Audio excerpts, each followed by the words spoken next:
Hello আমার প্রাণ প্রিয় কলেজের বন্ধুরা বন্ধুরা তোমরা সবাই কেমন আছো? আশা করি তোমরা বেশ ভালোই আছো। বন্ধুরা, আমার জীবনে এমন এক ঘটনা ঘটে গেল যা আমি আমার এই জীবনে কারোর সঙ্গে শেয়ার করতে পারি নাই।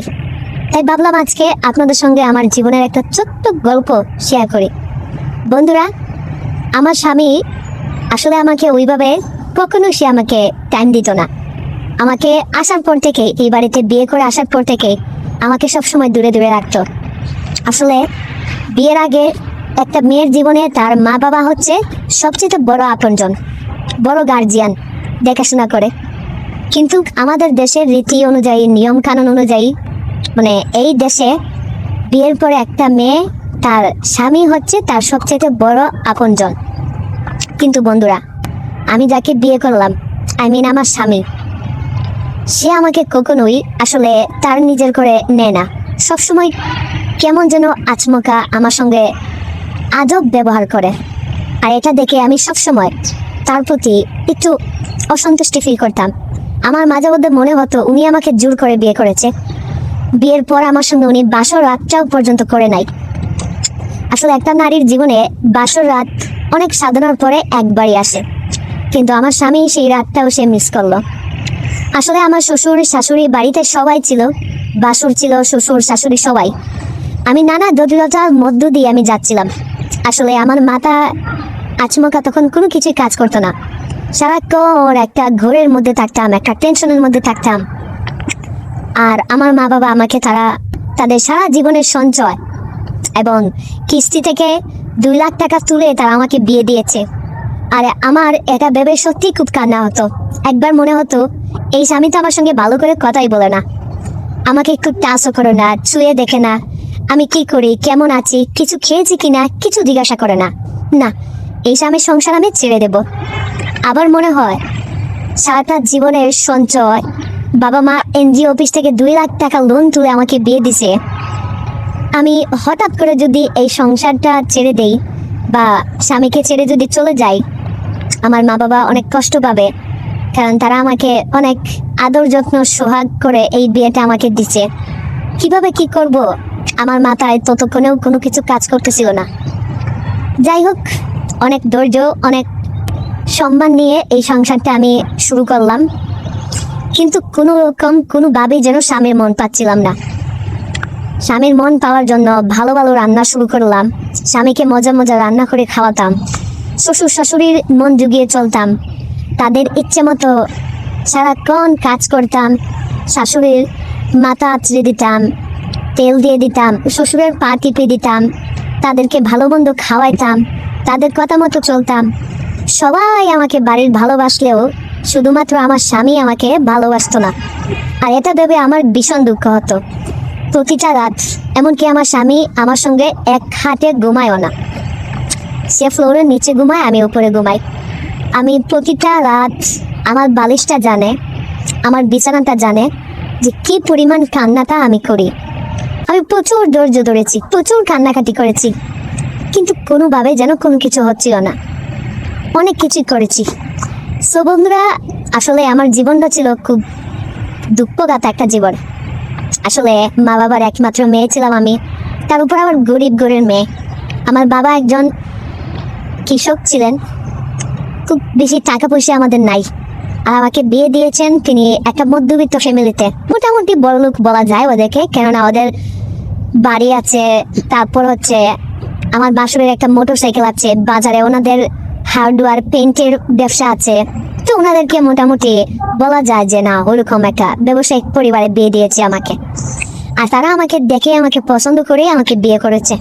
কিন্তু বন্ধুরা, যেই মানুষটার সঙ্গে আমার বিয়ে হলো, আমার স্বামী, আমি তো সেই মানুষটার মন পাচ্ছি না, সেই মানুষটারই তো ভালোবাসা পাচ্ছি না। তো আমি এত সম্মান, এত দিয়ে আমি কি করব? আসলে বন্ধুরা, আমার মাথায় কোনো কিছুই তখন কাজ করতেছিল না যে কি করব। সারাক্ষণ আমার টেনশনে আমার আজকে 2 মাস হলো আমি বাপের বাড়িতে গেলাম স্বামীকে নিয়ে। স্বামী কারোর সঙ্গে কোনো কথা বলে না। আর আমার মা আমাকে বলতেছে, আমাকে দেখে, কিরে মা, তোর তো গাল মুখ একদম ফুলে গেছে, তুই কি টেনশন করিস নাকি ইদানিং? আমি তখন মাকে মিথ্যে কথা বললাম, একটা মুচকি হাসি দিলাম। দিয়ে বললাম, না হ্যাঁ, আমার আবার কিসের টেনশন মা, এত সুন্দর একটা পরিবারে আমাকে বিয়ে দিয়েছো, এত ভালো স্বামী আমার, এত কেয়ার করে, আমার আবার কিসের টেনশন, তুমি যে কি বলো না মা।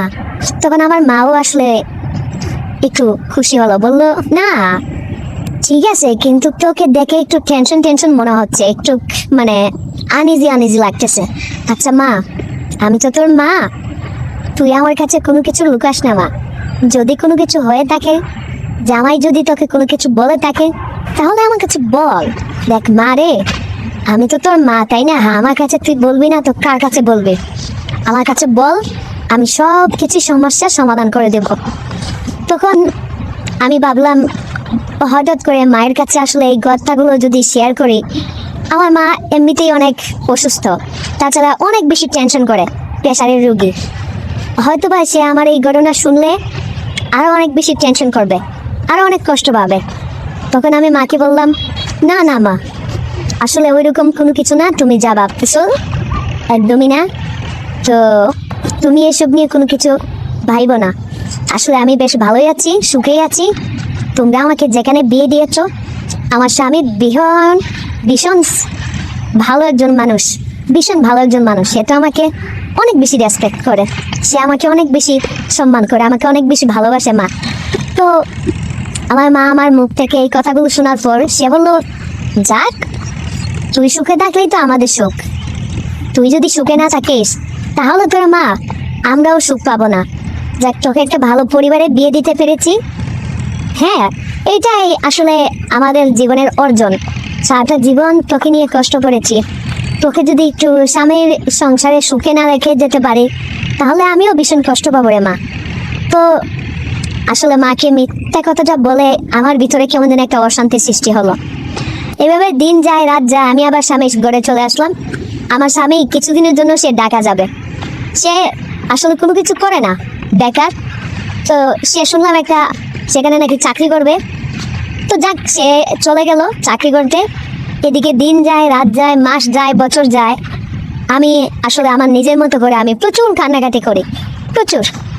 তো একদিন আমার বাসুর মানে আমার স্বামীর বড় ভাই, তিনি আমাকে বলতেছে, ফারজানা, আমি তোমার বিষয়ে একটা জিনিস লক্ষ্য করলাম, বুঝছো, তুমি যবে থেকে এই বাড়িতে আসছো না, সবে থেকেই আমি তোমাকে দেখতেছি, তুমি সবসময় নীরব থাকো। তুমি আগে কিন্তু অনেক সুন্দর ছিলা, তোমার গাল চোখ মুখ অনেক কিউট ছিল, ইদানিং সবকিছু ফুলে ফেঁপে গেছে, আর একটু কেমন যেন হয়ে গেছো তুমি, মনে হচ্ছে খুব বেশি ডিপ্রেশনে আছো, তুমি খুব বেশি প্যারায় আছো। যাই হোক, আমার বাসুর আসলে বিষয়টা বুঝতে পারছে, আমার বিষয়টা।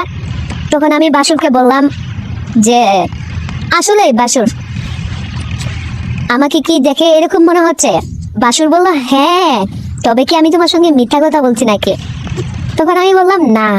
তো একদিন বাসুর আসলে আমি আমার স্বামীকে কল দিলাম, সে ঢাকায় থাকে, আমি তাকে জিজ্ঞাসা করলাম, খাওয়া দাওয়া করছেন কিনা, কি করতেছেন?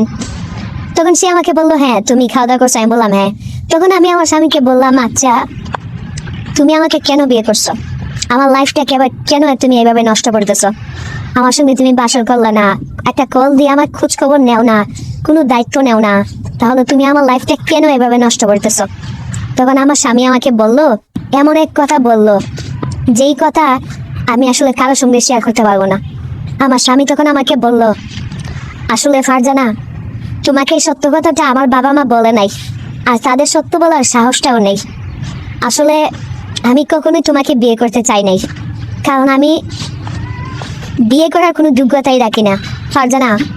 আমি ছোটবেলা থেকে আমার সমস্যা, আসলে আমি কোনোদিন সন্তানের বাবা হতে পারবো না, আর সন্তানের বাবা তো হতে পারবো না, সেই সাথে আমি কোনোদিন তোমাকে মা হতেও আমি দিতে পারবো না।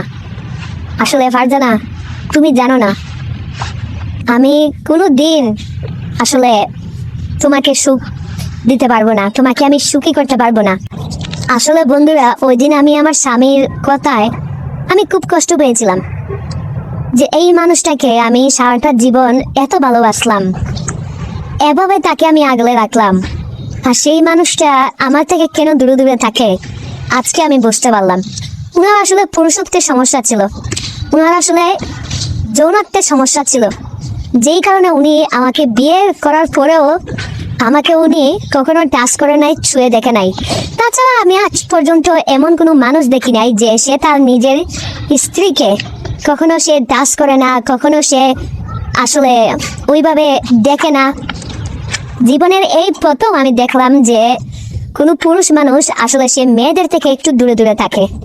আমি যতটুকু জানি আমাদের দেশের পুরুষ মানুষরা সাধারণত একটু বেশি তারা মেয়েদের সঙ্গে ঘনিষ্ঠ হতে চায়, লাভার বয় হতে চায়। আরে তারা যদি নিজের বউকে আদর করবে না তো কাকে আদর করবে বলেন? তো যাই হোক, এই ঘটনার পরে আমি পুরোপুরি বুঝতে পারলাম যে আমার স্বামীর কিঞ্চিত সমস্যা আছে। তখন আমি চিৎকার করে আমি কান্না করতে লাগলাম এই ঘটনা শুনে, যে এটা আমার কি হইলো, এটা কি আমার কপালের দোষ না আমার ভাগ্যের দোষ। তখন হঠাৎ করে আসলে আমার বাসুর সে সব কিছু শুনে যায়। বাসুর আমাকে বলল, দেখো ফারজানা, তুমি আমার ছোট ভাইয়ের বউ, আমি আমার ছোট ভাইয়ের বিষয়ে সব কিছুই জানি। আর আমি আমার মা বাবাকে আমি বলেছিলাম যে তোমার সুন্দর জীবনটা যেন তারা ধ্বংস না করে। আসলে আমি সব কিছুই জানি, আমার মা বাবা তারা জানে, আর আমি পরে জেনেছি এটা, কিন্তু আমরা ছাড়া পরিবারের আর কেউ এই বিষয়টা জানে না। তো ফারজানা, তোমার সাথে আসলে যা হয়েছে সব অন্যায় হয়েছে। আসলে দেখো, আমি একটা মেয়েকে ভীষণ করে ভালোবাসতাম, আমি ওকে লুকিয়ে গোপনে বিয়ে করেছিলাম, কিন্তু আমার স্ত্রী অন্য এক পুরুষকে টাকাওয়ালা বেড়া পাইয়া সে চলে গেছে। এরপর থেকে আমি আর কাউকে বিয়ে করি নাই, আমার কোনো সন্তানাদিও নাই। ফারজানা, তুমি যদি চাও আমি তোমার লাইফটাকে সুন্দর করে দিতে পারবো, সাথে আমিও নিজে একটু সুন্দর থাকতে পারবো, হ্যাপি থাকতে পারবো, ভালো থাকতে পারবো। তখন আমি আমার বাসুরের কথা স্পষ্ট ছিলাম না, কি বলতে চাচ্ছি আমার বাসুর, আমার কান দিয়ে যেন কোনো কিছুই ঢুকতেছিল না, কি সব বলতেছে। তখন আমি বললাম, বাসুর আপনি কি বলতেছেন, আমি তো আপনার কথা কোনো কিছুই বুঝতেছি না। বাসুর তখন আমাকে বলল, ফারজানা দেখো, তোমার বাবা মা তোমাকে এত কষ্ট করে এত টাকা ঋণ করে তোমাকে বিয়ে দিয়েছে, তাছাড়া আমার বউ থেকেও নাই, সংসার নেই, কোনো কিছু নেই, আমি একটা পুরুষ মানুষ, আমি সহজে কারো কাছে যেতে পারি না, আমার খুব কষ্ট হয়। ফারজানা, তুমি আমাকে একটু সুযোগ দাও, বিনিময়ে তুমি আমার কাছে যা চাও আমি তোমাকে তাই দিব, শুধু একটু সুযোগ দাও আমাকে। আমি যখন বললাম, বাসুর আপনি এটা কি বলতেছেন, আপনার কথা আমার আসলে কানের উপর দিয়ে যাচ্ছে, আমি তো কোনো কিছুই বুঝতে পারতেছি না। বাসুর তখন আমাকে বলল, দেখো আমার তো বউ নাই, তাছাড়া তোমারও স্বামী আসলে পারে না, আজকে 6 মাস হয়ে গেছে, তো এইভাবে তো একটা পুরুষ মানুষ আসলে কখনোই সে চলতে পারে না, তাই না?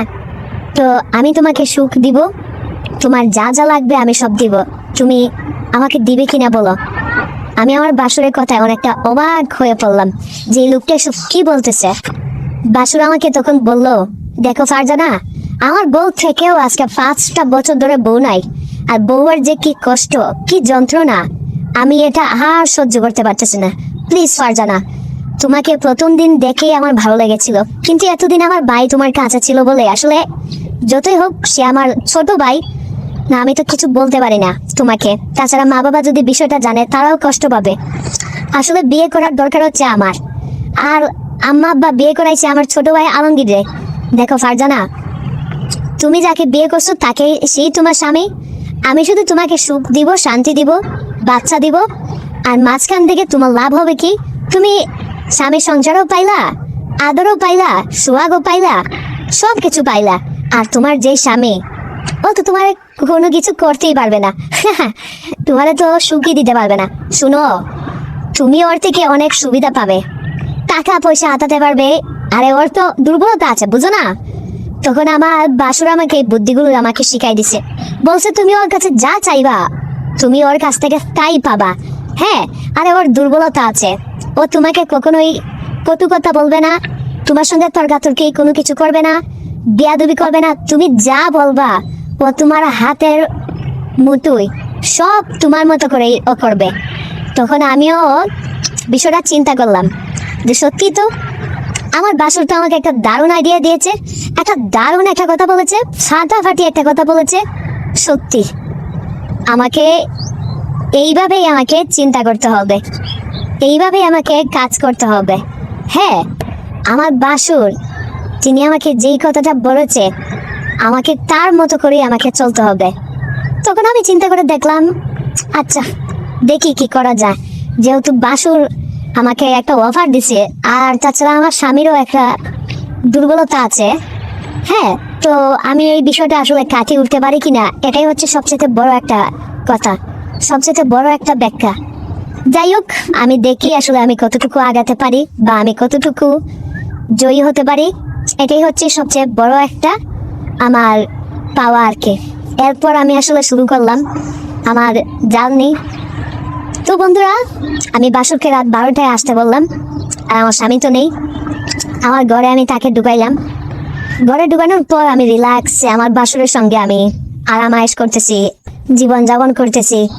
আর ওইদিকে আমার স্বামী সে ডাকা। আসলে দেখেন, যাকে বিয়ে করলাম সে আমাকে সুখ দিতে পারে না, আর যাকে বিয়ে করলাম না, আমার বাসুর, সে আমাকে সুখ দেয়, সে আমাকে চালায়। তো বন্ধুরা, এইভাবে প্রায় 1 বছর পর আমার গর্ভধারণ হলো, মানে আমি বাচ্চার বাবা হলাম, সন্তানের বাবা হলাম। আর প্রতিটা মেয়ে কিন্তু আসলে চায় যে সে মা হতে চায়, সে কিন্তু আসলে সুখ চায়। তো আমার যখন বাচ্চা হবে, মানে আমি প্রেগনেন্ট, তখন কিন্তু সবাই অনেক বেশি খুশি হইল, সবাই অনেক বেশি আনন্দ পাইল যে পরিবারে একটা খুশির খবর, একটা খুশির ছোঁয়া আসতে যাচ্ছে। আমি দেখলাম যে আমার শ্বশুর শাশুড়ি তারা অনেক বেশি হ্যাপি, অনেক বেশি খুশি তারা, কারণ আমাকে নিয়ে যে আমি গর্ভধারণ হয়েছি, বাচ্চা হবে আমার, পরিবারে একটা সুখের আমেজ, একটা সুখের একটা ছায়া নামছে। তো আমি চেয়েছিলাম যে এই খুশিটা আমি যেন ধরে রাখি, এই অভ্যাসটা যেন আমি ধরে রাখি। তো আমার শাশুড়ি আমাকে বাড়ি কোনো কাজ করতে দেয় না, শ্বশুরও বাড়ি কোনো কাজ করতে দেয় না। তারা সবসময় আমার খেয়াল রাখে, আমার দেখভাল করে। তারপর হচ্ছে আমার স্বামী বিষয়টা মোবাইল ফোনের মাধ্যমে সে জানতে পারলো। সে জানার পরে সে আমাকে বলতেছে, ফারজানা, এটা আমি কি শুনতেছি, তুমি নাকি মা হতে যাচ্ছ? আমি বললাম, হ্যাঁ, তুমি তো সত্যি শুনেছ। শুনো, মিষ্টি নিয়ে আসবে এবার বাড়িতে আসলে, তুমিও তো বাবা হতে যাচ্ছ। তখন ফারজানা, আমার স্বামী আমাকে বলতেছে, ফারজানা, এটা তুমি কি বলতেছো? আমি তো তোমাকে বিয়ে করে টাচও করি নাই, তোমাকে কখনো ছুঁয়েও দেখি নাই। তখন আমি আমার স্বামীকে উল্লু বানাইলাম। আমি বললাম, তুমি ঘুমের ঘরে মাতাল অবস্থায় কি করো না করো, তোমার কি কাণ্ডজ্ঞান আছে, হুঁশ আছে? তখন সে বললো, না, আমার তো সমস্যা। আমি বললাম, চুপ, একদম চুপ, তোমার সমস্যা, তুমি সমস্যা নিয়েই থাকো। যদি বেশি বাড়াবাড়ি করছো, আমি কিন্তু এই ঘটনা পুরো গ্রামে আমি বলে দেবো। তখন বললো, আচ্ছা বাচ্চাটা কার, কে তোমার সঙ্গে এইসব করলো? তখন আমি বললাম, সময় হলে তোমাকে আমি সব বলবো, কিন্তু এখন কোনো কিছু বলতে পারবো না। আর শোনো, তুমি আমার কাছ থেকে কখনো কোনোদিন কোনো কিছু জানতেও চাইবা না, ঠিক আছে? আর আমি যা কিছু করেছি তোমার ভালোর জন্যই করেছি, আমার ভালোর জন্যই করেছি। দেখো, বিয়ের পর একটা মেয়ে মা হতে যায়, কিন্তু তুমি আমাকে কখনোই মা হতে দিবে না। আর তুমি ফিতে ফিতে বাবা হয়ে গেলা, তোমার কোনো পরিশ্রম করা লাগলো না, কোনো কষ্ট হইলো না, ফিতে তুমি সন্তানের বাবা হয়ে যাচ্ছ, ঠিক আছে? তো তোমার লাইফে এর চেয়ে শান্তি, এর চেয়ে সুখ আর কি হতে পারে? তুমি চুপচাপ একদম সবকিছু মুখ বুঝে সহ্য করবা। আর যদি তুমি চুপচাপ সহ্য না করছো, তাহলে কিন্তু আমি পুরো গ্রামে এই কথা ছড়াই দিব যে তোমার সমস্যা আছে। তখন দেখবা তোমারই কিন্তু গ্রামের মানুষে অনেক শরম দিব। এরপর বন্ধুরা, আমার স্বামী আমাকে বললো, ফারজানা, তোমার যার সঙ্গে খুশি তুমি তার সঙ্গেই থাকো, তার সঙ্গেই তুমি মজা নাও, আমার এই বিষয়ে কোনো আপত্তি নাই। শুনো ফারজানা, আমার যে এই সমস্যা তুমি কারো কাছে বইলো না, ঠিক আছে? আর এই বাচ্চা আমার, আমি হাসি মুখে আমি মেনে নেব, ঠিক আছে? তুমি যা খুশি তুমি তাই করো। তখন আমি বললাম, এই ঠিক আছে, এইবার আমি তোমাকে লাইনে পাইলাম। তো বন্ধুরা, আমার স্বামী আমাকে অনুমতি দিল যে আমার যার সঙ্গে ইচ্ছা, যার সঙ্গে খুশি, আমি তার সঙ্গে আনন্দ ফুর্তি করতে পারি, তার সঙ্গে আমি মজা করতে পারি, তাতে আমার স্বামীর কোনো আপত্তি নাই। শুধুমাত্র সে আমাকে একটাই শর্ত দিয়েছে, সে যে আসলে সমস্যা, আমি যেন তার এই কঠিন, এই বাস্তব কথাটা যেন আমি কারো কাছে না বলি, আমি যেন এই ঘটনাটা কারো সঙ্গে শেয়ার না করি। তো যাই হোক, আমি বিয়ের পরেও কারোর সঙ্গে শেয়ার করি নাই, যখন আমি খুব কষ্টে ছিলাম, যখন আমার কোনো মানুষ ছিল না। আর এখনো আমি আসলে এই ঘটনা কারো সঙ্গেই আমি আসলে শেয়ার করব না, কারণ যেহেতু আমার স্বামী এখন আমাকে অ্যাক্সেস দিচ্ছে, আমাকে সব কিছু সে খুলে বলছে। তো যাই হোক বন্ধুরা, আসলে আমি একটা কথাই বলবো যে আমাদের লাইফটা, মানুষের জীবনটা আসলে খুব নাটকীয়, খুব নাটকীয়। মানুষের জীবনটা খুব বেদনাদায়ক, খুব কষ্টদায়ক মানুষের লাইফটা। আসলে দেখেন, অনেক পুরুষ মানুষ কিন্তু 3-4টা বিয়ে করে, প্রেম করে, রিলেশন করে, অথচ আমি যাকে বিয়ে করলাম আমার স্বামী আমাকে সুখ দিতে পারে না, কোনো কিছু করতে পারে না। এটা আমার জন্য ছিল আসলে ভীষণ কষ্টের, ভীষণ ভীষণ কষ্টের। তো আসলে মানুষ কখনোই একা থাকে না, তার লাইফে কেউ না কেউ অবশ্যই চলে আসে। তো আমার লাইফে আমার বাসুর এসেছে। তো আপনাদের রিয়েল লাইফে এরকম কোনো ঘটনা ঘটেছে কিনা অবশ্যই কমেন্ট করে জানান। দেখা হচ্ছে বন্ধুরা পরবর্তী কোনো ভিডিওতে। সেই পর্যন্ত ভালো থাকবেন, সুস্থ থাকবেন, টাটা।